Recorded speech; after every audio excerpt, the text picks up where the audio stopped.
भारत के एक छोटे से गांव बरखेड़ा की यह कहानी है। यह गांव खेतों और पुराने खंडहरों से घिरा था। दिन में शांत, मगर रात ढलते ही अजीब सा सन्नाटा छा जाता।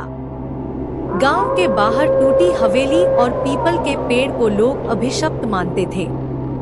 कहते थे कि वहां एक औरत की आत्मा भटकती है। गांव का युवक अर्जुन पढ़ाई कर शहर से लौटा था। वह पढ़ा लिखा था और भूत प्रेत जैसी बातों पर यकीन नहीं करता था। जब गांव वाले हवेली की कहानियां सुनाते, ये सब अंधविश्वास है। उसका दोस्त गोपी बोला, अगर इतना भरोसा है तो आज रात हवेली में रहकर दिखा। अर्जुन ने चुनौती स्वीकार कर ली। रात को वह लालटेन लेकर हवेली पहुंचा।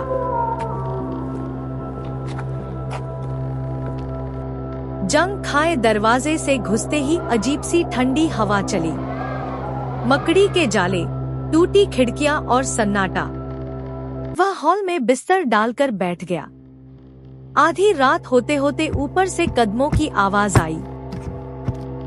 अर्जुन साहस करके सीढ़ियां चढ़ा। तभी अचानक लालटेन बुझ गई।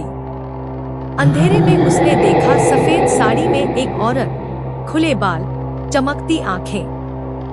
वह धीमे स्वर में बोली, यहाँ क्यों आया है? यह जगह तेरे लिए नहीं है। अर्जुन ने हिम्मत कर पूछा, तुम कौन हो? औरत ठंडी हंसी हंसते हुए धुंध में बदलकर गायब हो गई। सुबह अर्जुन बेहोश हवेली के आंगन में मिला।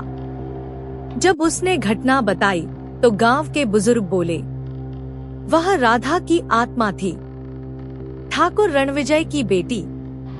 उसकी शादी जबरदस्ती तय कर दी गई थी और उसने जहर खाकर जान दे दी। तभी से हवेली श्रापित है। अर्जुन को विश्वास न हुआ।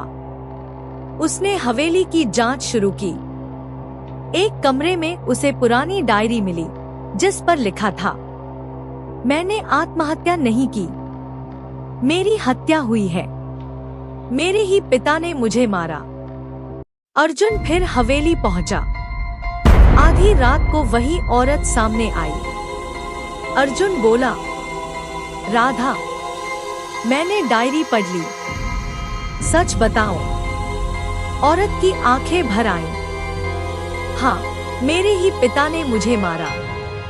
मैंने उनकी इच्छा के खिलाफ प्यार किया था। मेरी आत्मा को शांति दो। इतना कहकर वह गायब हो